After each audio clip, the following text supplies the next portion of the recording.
Bismillahirrahmanirrahim. Alhamdulillah. Alhamdulillahilladzi nahmaduhu wa nasta'inuhu wa nastaghfiruh. Wa na'udzu billahi min shururi anfusina wa min sayyiati a'malina. Asyhadu an la ilaha illallah wahdahu la syarika lah. Wa asyhadu anna Muhammadan abduhu wa rasul. Allahumma shalli ala Muhammad wa ala alihi wa ashabihi wa barik wa sallim ajmain, amma ba'd. Ittaqullah haqqa tuqatih wa la tamutunna illa wa antum muslimun. A'udzu billahi minasy syaithanir rajim. Innas salata kanat 'alal mu'minina kitaban mawquta. Shadaqallahul azim. Jamaah Jumat Masjid Al-Kautsar rahimakumullah, di momentum tanggal 21 Rajab 1445 Hijriah ini, khatib melalui mimbar ini mengajak kita semua kembali sebagaimana yang Allah firmankan di dalam Al-Quran, surat Al-Imran ayat yang ke-102. Ittaqullah, bertakwalah kepada Allah. Makna harfiahnya betul-betul takut. Kita telah mendapatkan beban, amanah dan tanggung jawab yang begitu besar. Haqqa tuqatih, dengan sebenar-benarnya ketakwaan yang implementatif. Wala tamutunna illa wa antum muslimun, dan janganlah kamu meninggalkan arena kehidupan di muka bumi ini kecuali dalam keadaan muslim. Selamat sebagaimana doa yang kita panjatkan dunia dan akhirat. Jamaah yang dimuliakan dan dirahmati oleh Allah Subhanahu wa taala, di awal khatib membacakan salah satu firman Allah, surat An-Nisa, surat keempat dalam mushaf Al-Quran, ayat yang ke-103, di bagian akhir. Innas salat, sesungguhnya salat itu, kata Allah Subhanahu wa taala, disebutkan dengan kalimatnya kanat 'alal mu'minina kitaban mawquta, adalah kewajiban yang telah ditentukan waktunya bagi orang-orang yang beriman. Ada 3 hal di ayat itu yang patut menjadikan barometer, tolak ukur kita mengimplementasikan dalam kehidupan kita.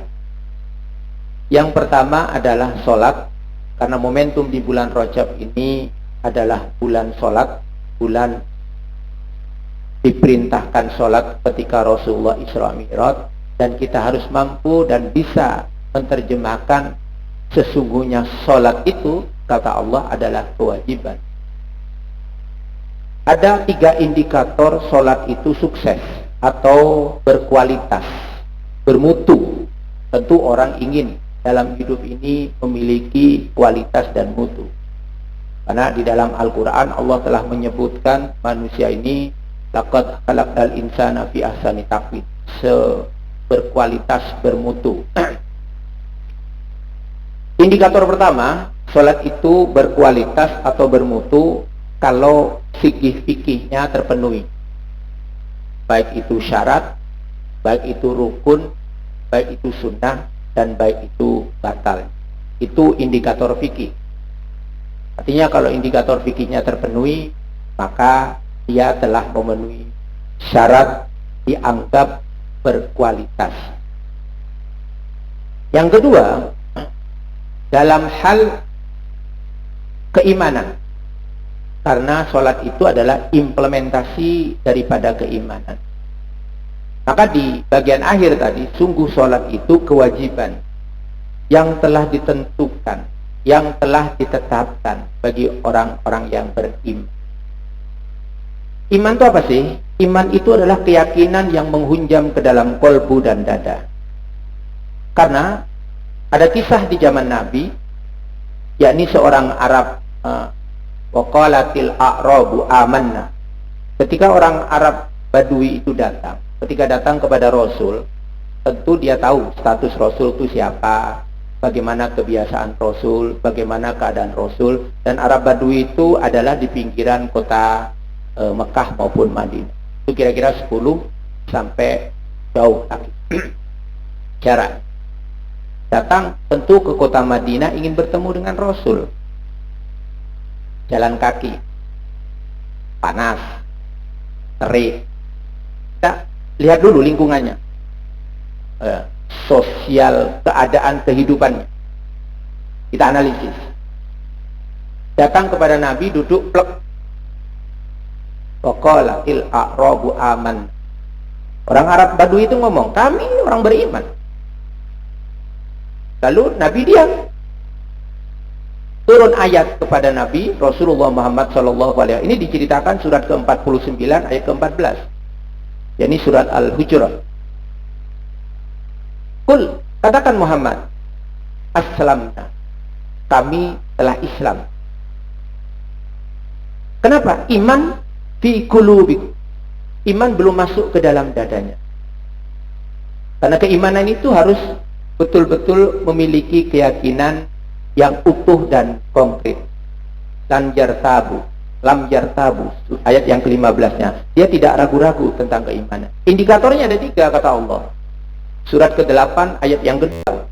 Innamal mu'minuna alladzina idza dzukirallahu wajilat qulubuhum wa idza tuliyat alaihim ayatuhu zadatuhum imana wa ala rabbihim yatawakkalun. Sesungguhnya orang beriman itu, kata Allah, satu, kalau disebut nama Allah bergetar hatinya. Disebut nama Allah itu sholat, karena sholat itu perintah Allah, berarti sholat itu adalah nama Allah dalam artian implementasi. Bergetar hatinya, iya ya, waktunya sholat. Dan ditunjukkan ayat-ayat Allah, kehidupan implementatif kehidupan ini bertambah imannya.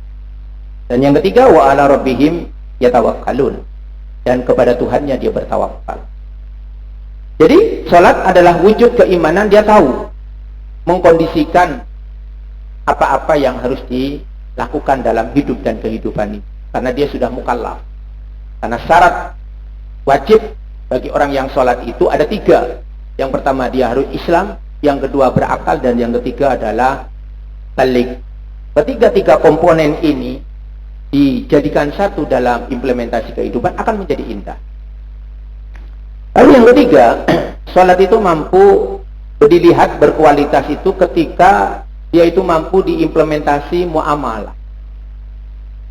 Maka Allah berfirman di dalam Al-Quran, yakni dalam surat ke-29, surat Al-Ankabut, ayat 45. Inna sholata tanha 'anil fahsya'i wal munkar. Sesungguhnya sholat itu mampu banget mampu mencegah orang itu secara personality, secara diri, dari perbuatan keji dan mungkar. Keji dan mungkar di dalam kehidupan yang paling kecil, ku anfusakum wa ahlikum naro, yakni keluarga.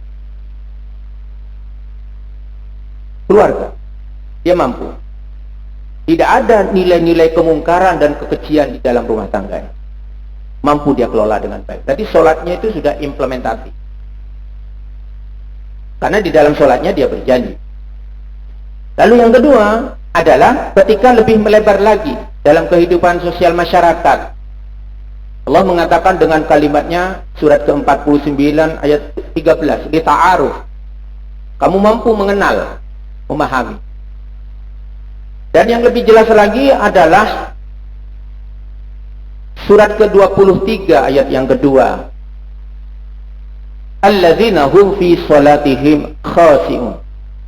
Yakni orang-orang yang sholat dan khusyuk dalam sholatnya. Khusyuk makna harfiahnya itu sadar, paham, mengerti positioningnya dia. Jadi dia tidak akan menjadi pencipta kemungkaran, pencipta kerusakan, tetapi dia mencipta keadaban, menciptakan kebaikan. Sebentar lagi, bulan Februari, tak lama lagi adalah pemilihan pemimpin. Itu adalah implementasi sholatnya seperti apa?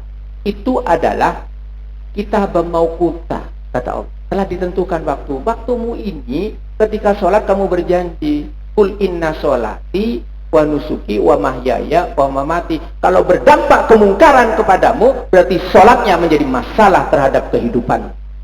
Tapi ketika sholatnya mampu dia membuka wacana berfikirnya, mohon kepada Allah, dimintakan petunjuk, maka dia tidak akan mampu memungkari dirinya dan kehidupannya. Karena sholat itu mampu memberikan kemaslahatan baik dirinya maupun kehidupannya. Mudah-mudahan 3 indikator sukses atau berkualitas dalam kehidupan sholat ini mampu kita serap dalam amalia. Barakallahu li wa lakum fil Qur'anil azim wa taqabbala minni wa minkum tilawatahu innahu huwal ghafurur rahim. Rabbi warham wa anta khairur rahimin.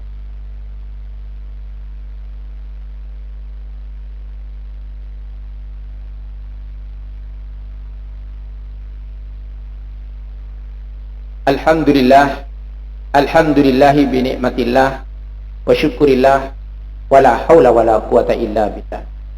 Asyhadu an la ilaha illallah wahdahu la syarikalah wa asyhadu anna Muhammadan abduhu wa rasuluh. Allahumma salli ala Muhammad wa ala alihi wa ashabihi wa barik wa sallim ajmain. Jamaah Jumat Masjid Al-Kautsar rahimakumullah. Allah mengingatkan dalam surat ke-17 ayat 36, la taqfu ma laisa laka bihi ilm inna sam'a wal basara wal fuada. Janganlah kamu mengerjakan sesuatu tanpa didasari ilmu. Jadi ilmu ini adalah kerangka penting. Iqra, baca dulu, karena harus aktif, tidak boleh pasif. Iqra, baca, analisis.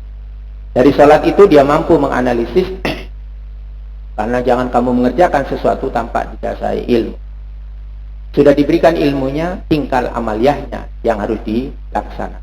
Kenapa? Allah mengancam, inna sam'a, pendengaran, wal basar, penglihatan, wal fuada, hati, akan dimintai pertanggungjawaban oleh Allah. Maka Allah dalam surat ke-7 ayat 179 mengancam, walaqad darabna li jahannama katsiran minal jin wal insi lahum qulubun la yafqahuna bi, kata Allah. Jadi di ayat 179 Allah mengingatkan, aku sungguh penuhkan isi neraka jahanam itu kebanyakan jin dan manusia. Karena Allah berikan perangkat 3 hal yang sangat esensi dan fundamental, yakni hati, pendengaran dan penglihatan tidak mampu dikelola dan dimanage dengan baik. Terutama yang di khutbah pertama tadi kami ingatkan untuk saya pribadi dan untuk panjenengan semuanya. Mudah-mudahan kita kembali kepada Allah, lahir dalam keadaan fitrah dan kembali dalam keadaan fitrah, tidak ada beban terkait dengan kehidupan, terutama masalah kepemimpinan. Barakallahu wa lakum fil Qur'an azim. Innallaha wa malaikatahu yusalluna 'alan nabi ya ayyuhalladzina amanu sallu 'alaihi wa sallimu taslima. Allahumma fir lil muslimina wal muslimat wal mu'minina wal mu'minat al ahya'i minhum wal amwat qaribun mujibu da'wat ya qadiyal hajat la ilaha illa anta subhanaka inni kuntu minadh dhalimin. Ya aziz ya ghaffar ya rabbal alamin wala haula wala quwata illa billahil aliyyil azim. Rabbana atina fid dunya hasanah wa fil akhirati hasanah wa qina adzabannar. Ibadallah, innallaha ya'muru bil adli wal ihsan wa ita'i dzil qurba wa yanha 'anil fahsya'i wal munkari wal baghi ya'idukum la'allakum tadhakkarun. Wa la dzikrullahi akbar wallahu ya'lamu ma tasna'un. Aqimis shalah.